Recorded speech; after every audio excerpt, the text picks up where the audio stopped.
오늘 본문 내용은 무엇이냐면 사도 바울의 회심의 내용입니다. 회심. 마음이 돌아섰다 이거예요. 이 바울의 원래 이름은 사울이었습니다. 사울. 뜻이 무엇이냐면 큰 자라는 뜻이에요. 그래서 이 사울이 예수님을 믿는 사람들을 잡아 죽이는 일을 했습니다. 그래서 자기가 사는 동네에 있는 사람들을 다 잡아서 옥에 가두고 난 뒤에 멀리 있는 사람들, 다메섹이라는 지금 시리아죠. 시리아에 있는 그 지방까지 예수 믿는 사람들을 잡으러 가는 길이었습니다. 그 길에서 예수님을 만난 거예요. 그래서 예수님을 만나서 이 사울의 마음이 확 변하는 겁니다. 그것을 무엇이라고 그러냐면 회심이라고 그래요. 회심. 그래서 이 사도 바울의 회심에 관한 내용이 담겨있는 내용입니다. 이 본문입니다.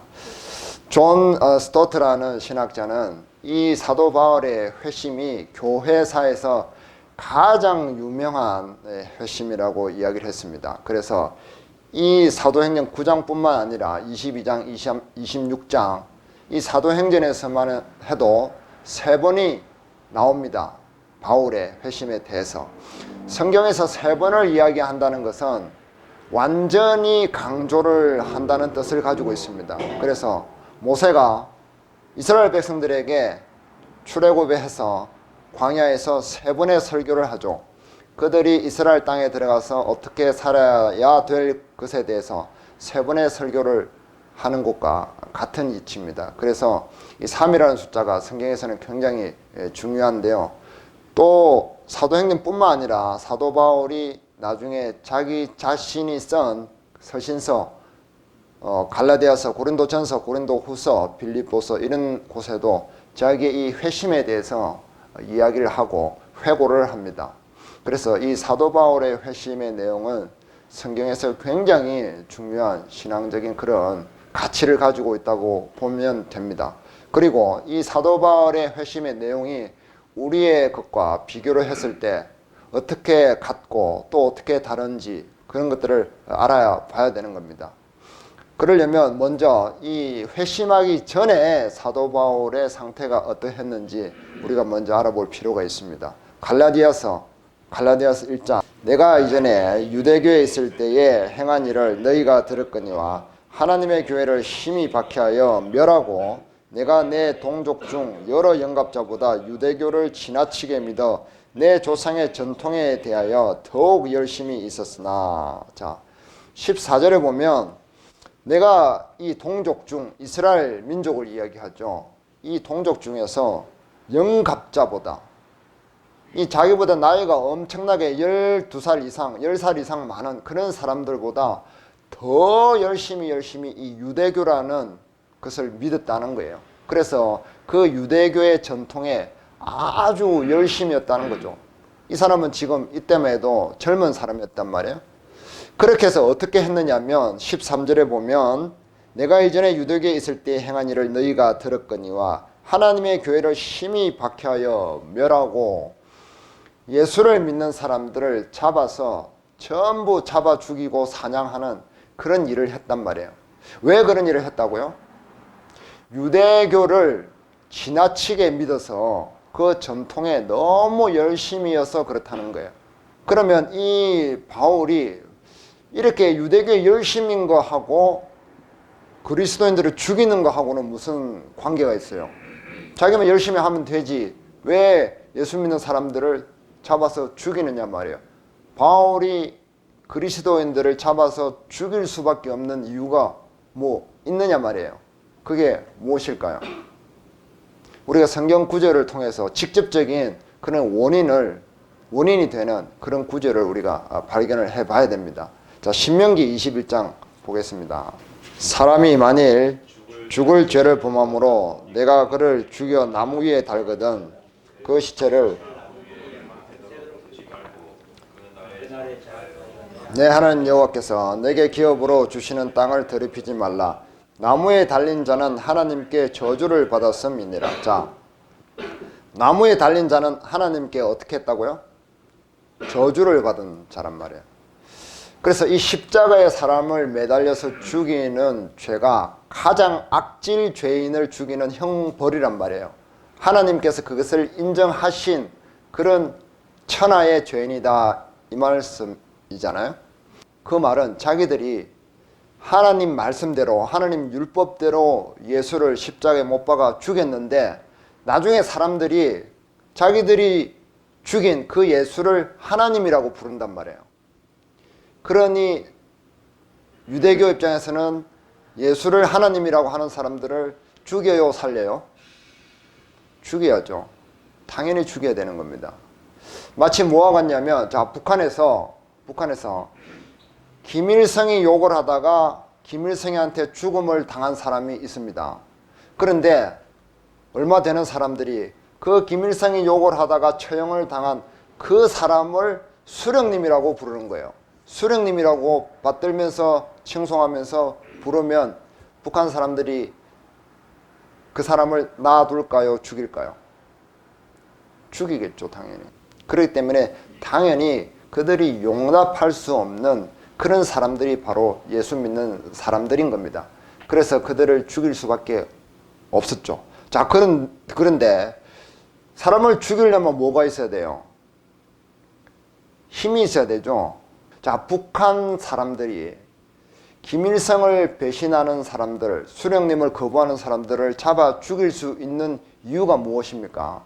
그들은 김일성 주체 사상 안에 생각을 다 집어넣어서 그 사상에 갇혀있기 때문에 그렇죠. 그죠? 그들은 김일성 주체 사상이라는 그 사상을 서로 오랫동안 가지고 있기 때문에 그 사상에 벗어나는 사람을 잡아 죽여야 되는 겁니다. 그런데 북한 밖에 있는 사람들은 어떻게 생각해요? 그들이 죽이는 사람들을 학살이라고 생각하죠. 인권 말살이라고 생각하죠. 우리는 김일성 주체 사상 반대하는 사람을 죽인다고 해서 우리가 박수치지는 않잖아요. 당연히 안 죽여야 된다고 생각하는 거잖아요. 왜냐하면 우리는 김일성 주체 사상 안에 갇혀있지가 않기 때문에 그렇습니다.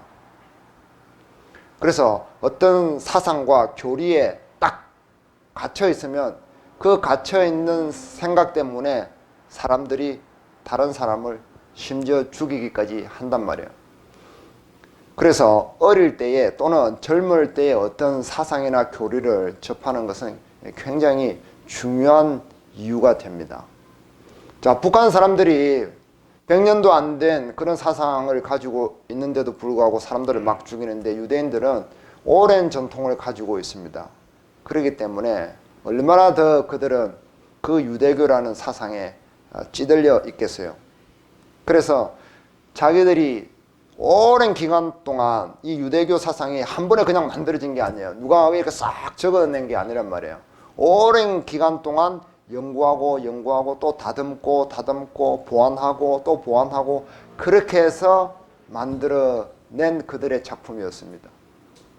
그래서 결국에는 그들의 그 유대교 사상 안에 우주보다 크신 하나님을 가둬온 거예요. 하나님을 탁 그들의 사상 속에 가둬놓고 그들의 지식과 방식이 하나님의 지혜와 방식이라고 하는 공식을 딱 만들어냈던 겁니다. 그래서 그들이 하는 모든 일들은 곧 하나님의 방식이다라고 주장을 하게 된 거죠. 우리 식대로 이야기를 하면은 뭐냐면 유대교의 전통을 우리 식대로 그냥 풀어서 이야기하자면 우리 방식대로 하나님을 믿으라 이거예요. 다른 방식으로는 하나님 믿는 것은 불가능하다. 지금 정치인들도 왜 계속 국회에서 싸웁니까? 우리 당의 방식대로 하자 이거잖아요. 우리 당의 방식대로. 니네 당의 방식대로 하지 말고 우리 당의 방식대로 하면 협치해주고 우리 당의 방식대로 안 하면 협치는 없다. 이렇게 이야기하는 거죠. 또 교회는 어떻습니까? 우리 교리대로 믿어야 돼. 우리 교리대로 믿어야만 구원을 받고 천국 가. 안 그러면은 구원 못 받아. 이렇게 얘기하는 거죠. 우리 방식대로.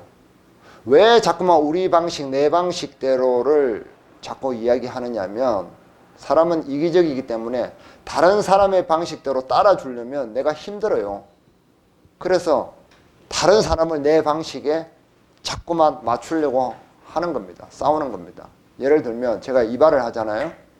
어른들은 제가 요구하는 방식 있잖아요. 좀 고개 좀 숙여주세요. 좀 이렇게 왼쪽으로 좀 돌려주세요. 뭐 이렇게 하면은 어른들은 다 따라 하잖아요. 제 방식에 따라오잖아요. 그래서 제가 이발을 하는데 수월합니다. 그런데 어린 아이들은 따라와요, 안 따라와요? 안 따라오죠. 알아듣지도 못합니다. 그러니까 아이들 이발하는 노력은 2배, 3배, 막 심지어 시간상으로는 4배, 5배 걸리는 적도 있어요. 어떤 데는 실패하는 적도 있어요. 애들 막 우니까 말 안 듣잖아요. 그래서 가끔 부모들하고 합작을 해가지고 막 머리를 애를 잡아가지고 막 이렇게 하잖아요. 이게 내 방식대로 굴복을 시키는 거예요. 이게 가만히 있어 이렇게 하잖아요. 안 그러면 안 되니까.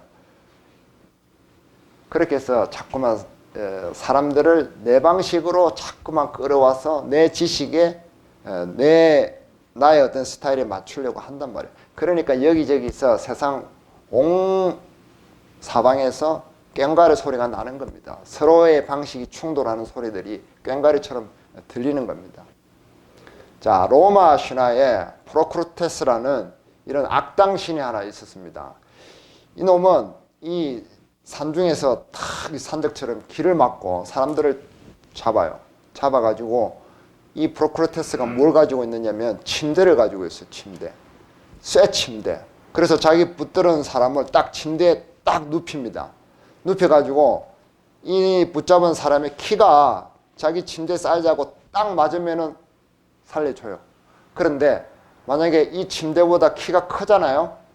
그러면은 가차없이 잘라버립니다. 살든지 죽든지 뭐 그것은 지가 알아서 할 일이고 잘라버립니다. 자, 자기가 붙드는 사람이 만약에 이 침대보다 키가 작으면 어떻게 할까요? 찢어서 늘립니다. 그렇게 해서 늘려가지고 보내줍니다. 뭘 얘기하는 거예요? 자기 마음에 내키는 대로 사람들을 재단을 하는 거죠. 아, 저 사람은 뭔가 부족해. 저 사람은 뭔가 넘쳐. 저 사람은 뭔가 아니야. 기야. 뭐 이런 말 있잖아요. 정치인은 대통령은 이래야 되고 정치인은 이래야 되고 목사는 이래야 되고 집사는 저래야 되고 그런 식으로 내 마음에 내키는 대로 사람들을 재단을 하는 겁니다. 그런 방식으로 우리는 살아간단 말이에요. 그래서 누구나 다 우리는 이 쇠 침대를 다 가지고 다녀요. 나만 안 가지고 다니면 바보가 되기 때문에 그렇습니다. 그런데 이렇게 사람들을 재단하고 늘리고 죽이면서 그것을 하나님의 방식이라고 이야기할 수 있는가 말이에요. 과연 그것이 하나님의 방식이냔 말이에요. 지금 러시아하고 우크라이나하고 전쟁을 하잖아요. 자, 러시아에도 하나님을 믿습니다. 러시아 군인들도. 우크라이나 군인들도 하나님을 믿죠. 그들은 서로 우리의 전쟁은 하나님이 우리 편이라고 주장을 합니다. 하나님은 과연 어느 편 군인에게 관심이 있으십니까? 러시아 아니면 우크라이나? 하나님의 관심은 빗발치는 그 총알과 떨어지는 그 포탄에 죽어가는 그 생명들의 관심이 있으십니다. 즉 하나님은 사람의 생명을 구원하고 살리는 데 관심이 있단 말이에요. 죽이는 데는 어느 곳에도 하나님이 관심이 없으시다는 거죠. 하나님이 방식이 아니라는 이야기를 하고 있습니다. 우리 인간이 저지른 그 어떤 전쟁도 시간이 많이 지난 뒤에 후세들이 그 전쟁을 평가할 때 긍정적으로 평가한 전쟁이 없습니다. 있습니까? 하나도 없습니다. 시간이 많이 흐른 뒤에 어떤 전쟁을 평가해 보면 그 전쟁은 쓰레기인 거예요. 쓰레기처럼 아무 쪽에도 쓸모없는 전쟁이었다는 거죠. 자, 회심하기 전에 바울의 모습이 이랬다는 거예요. 자기의 방식이 하나님의 방식이라고 믿고 사람들을 막 죽이는 일까지 했단 말이에요. 사도 바울은 그것을 회고하고 고백하고 있습니다. 자기의 회심에 대해서 이야기할 때마다 그것을 언급해 주는 겁니다. 디모데전서 보겠습니다. 디모데전서 1장. 밑보다 모든 사람이 받을 만한 이 말이여 그리스도 예수께서 죄인을 구원하시려고 세상에 임하셨다 하였도다. 죄인 중에 내가 괴수니라. 자, 죄인 중에 자기가 괴수라고 우두머리라고 이야기를 합니다. 예수님의 제자잖아요. 예수님께 직접 가르침을 받은 제자인데도 불구하고 자기가 죄인 중에 가장 대장 괴수라고 이야기를 하고 있습니다. 왜 사도 바울은 이런 고백을 했을까요? 자, 여기 나오잖아요. 예수께서 죄인을 구원하시려고 세상에 임하셨도다.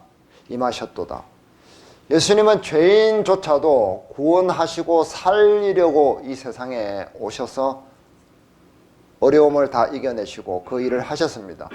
그런데 자기는 자기 보기에 자기 방식에 죄인이라고 생각하는 사람들을 모두 사냥하고 잡아가고 죽이고 있는 거예요.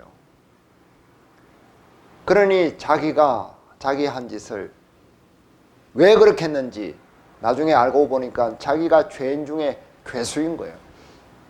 자기는 사람의 생명을 살리는데 일을 했던 것이 아니라 사람을 죽이는 하나님의 방식과 완전 정반대의 일을 하고 있었던 거죠. 그렇기 때문에 자기를 괴수라고 고백을 하고 있는 겁니다.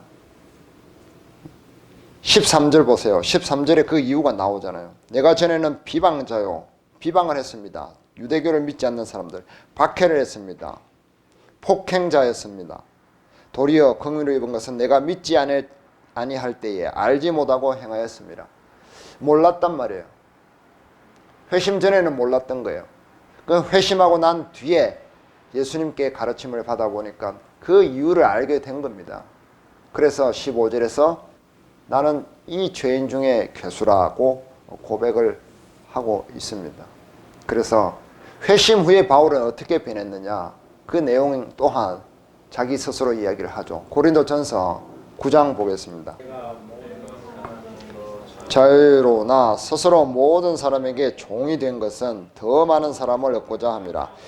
유대인들에게 내가 유대인과 같이 된 것은 유대인들을 얻고자 함이요 율법 아래에 있는 자들에게는 내가 율법 아래에 있지 아니하나 율법 아래에 있는 자같이 된 것은 율법 아래에 있는 자들을 얻고자 함이요 율법 없는 자에게는 내가 하나님께는 율법 없는 자가 아니요 도리어 그리스도의 율법 아래에 있는 자이나 율법 없는 자와 같이 된 것은 율법 없는 자들을 얻고자 함이라.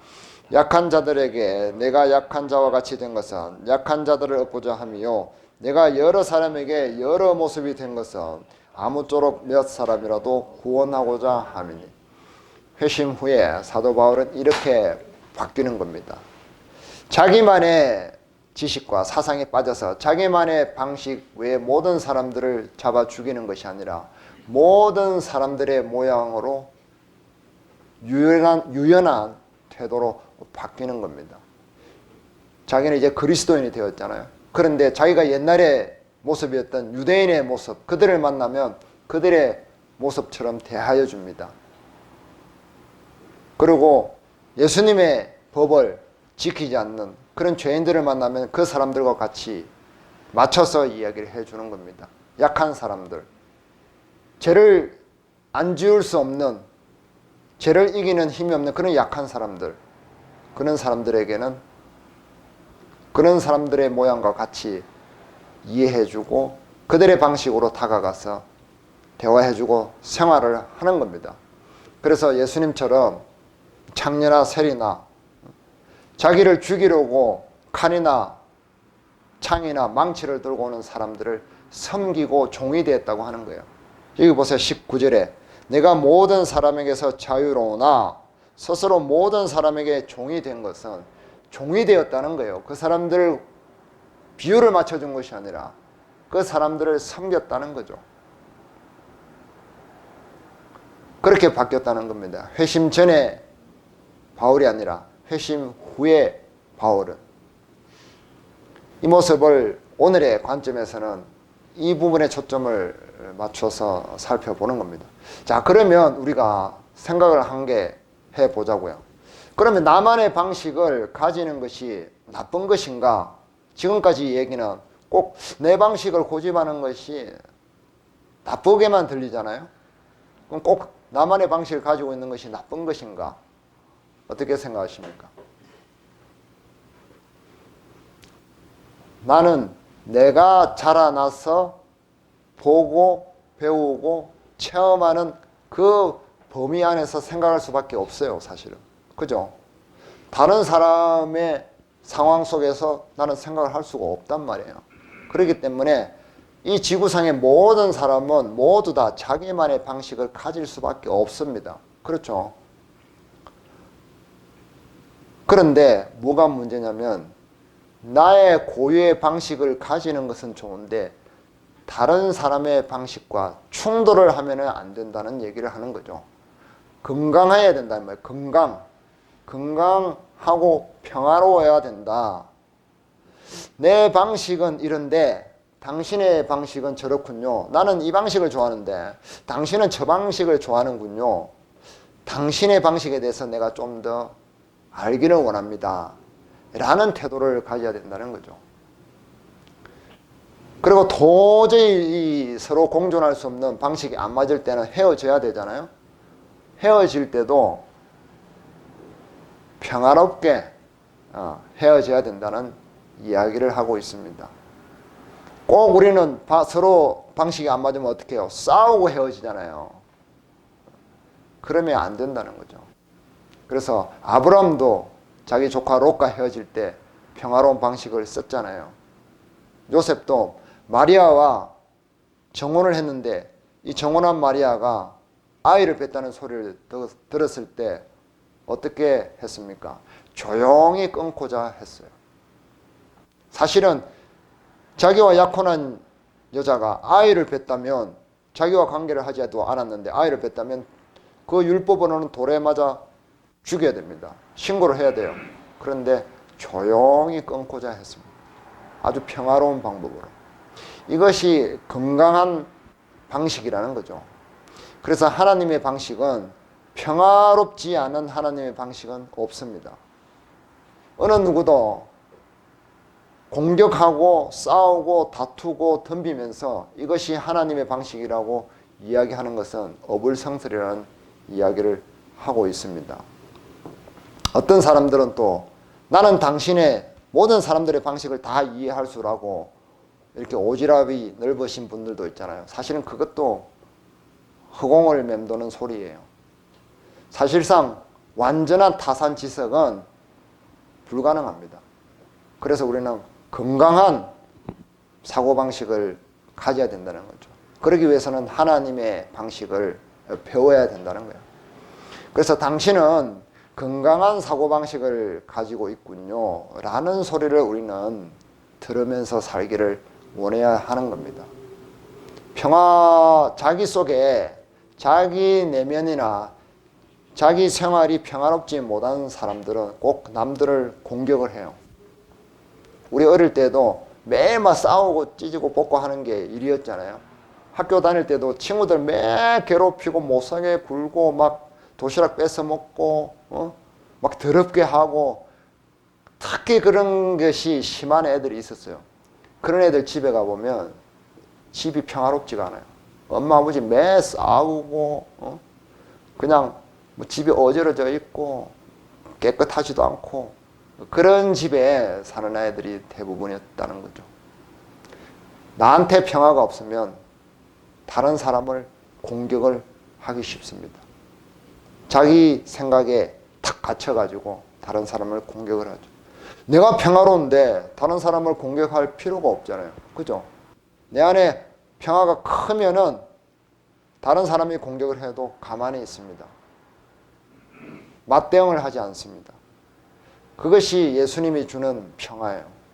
우리는 그것을 자꾸만 찾고 발견하는 일을 하자는 겁니다.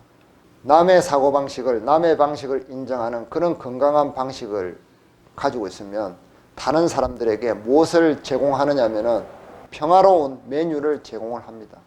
그 사람들은 평화가 무엇인지 이제 알게 되는 거예요.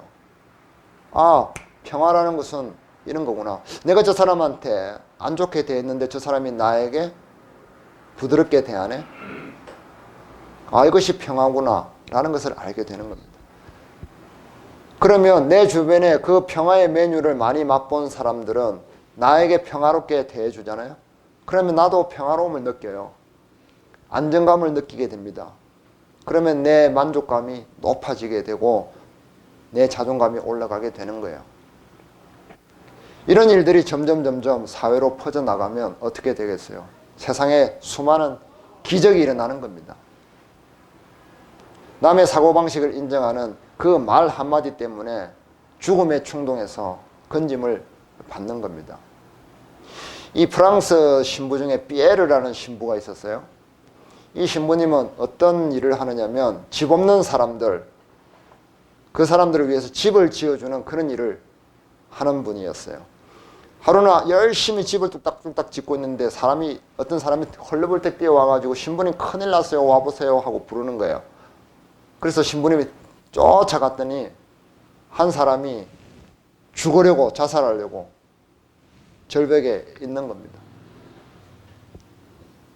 그래서 이 신부님이 뭐라고 했느냐면은, 아니 당신 왜 거기 절벽에 서 있어? 그러니까 그 죽으려고 하는 사람이 뭐 어쩌고 막 그런 거예요. 아, 그래요. 그래, 알겠어. 내 당신에 대해서 좀 이따가 들을 테니까 먼저 와서 내 일 좀 거들어주면 안 되겠어? 이렇게 얘기를 하는 거예요. 그래서 무슨 갑자기 죽으려는데 뭐 일 좀 거들어 달래 가지고 무슨 일인데 우리 와보면 안다고. 그래가지고 가서 일을 도와줬대요. 집을 다 짓고 나니까 다시 죽으러 가려니까 죽을 마음이 없어졌네. 그래서 안 죽었다는 거죠. 그래서 이 사람이 뒤에 회고를 하기를, 그때 신부님이 와서 그래, 니네 잘못 생각하고 있어. 그렇게 생각하면 안 돼. 이렇게 생각해야지. 이렇게 살아야지 라고 자기를 설득하거나 자기를 굴복시키려고 했다면 자기는 뛰어내렸을 거라는 거예요. 그런데 신부님이 알겠다고, 그걸 알겠으니까 일단 멈추고 나중에 들어볼 테니까 와서 자기를 도와달라고. 그렇게 했기 때문에 자기는 뛰어내리지 않았다는 거예요. 이 자살하려고 하는 사람들이 누군가 신고를 하면 경찰들이 그 가잖아요. 그 가가지고 이 협상가들이 가잖아요. 그 사람들이 하면 안 되는 말이 있대요. 당신 생각이 틀렸어요. 당신 그러면 안 돼요. 그러면은 뛰어내린다는 거예요. 가장 효과가 있는 말은 무엇이냐면, 알겠습니다. 당신 이야기를 좀 더 들려주면 안 되겠습니까? 나는 좀 더 당신 사연을 듣고 싶습니다. 라고 하면은 안 뛰어내린대요. 당신 나 이해해요. 이러면은 뭘 이해해? 하면서 안 된다는 거예요. 이해한다고 해서도 안 되고 잘못됐다고 해서도 안 되고, 그냥 그 사람의 방식을 인정해주고 그 사람의 삶을 인정해주고, 당신의 이야기를, 당신의 방식을 더 들려주면 안 되겠습니까? 라고 하면은 그 사람이 관심을 가진다는 거예요. 살 이유를 찾는다는 거예요. 자기 살아온 것에 대해서 인정을 받았기 때문에 말을 하고 싶어진다는 거예요. 그게 사람을 살리는 방법이라는 거죠. 이러한 방식들이 세상에 퍼져나갈 때 죽음보다는 살아나는 일들이 일어난다는 거죠. 하나님이 바라는 일들이 일어난다는 겁니다. 우리는 다른 사람에게, 마음에 들지 않는 사람에게 당신의 방식은 정말 지긋지긋하다 라고 하는 생각에, 이 피로감에서 벗어나야 됩니다. 그래서 나의 방식은 단단하고 차가운 쇠 침대가 아니라 말랑말랑하고 푹신푹신한 그런 침대다 라고 이야기를 해주면서 사는 것을 우리가 택해야 된다, 이 말을 하고 있습니다. 자, 결론을 내겠습니다. 오늘 여러 가지 관점이 있겠지만 오늘의 관점에서 살펴본 바울의 회심은 무엇이었느냐? 나의 방식을 고집하지 말고 건강한 하나님의 방식으로 바꾸어야 된다. 바꿔야 된다. 하나님의 방식으로. 그 하나님의 방식 중에 가장 중요한 것은 무엇이냐면 평화로운 방식이다. 이 말을 오늘 전하고 싶었던 메시지입니다.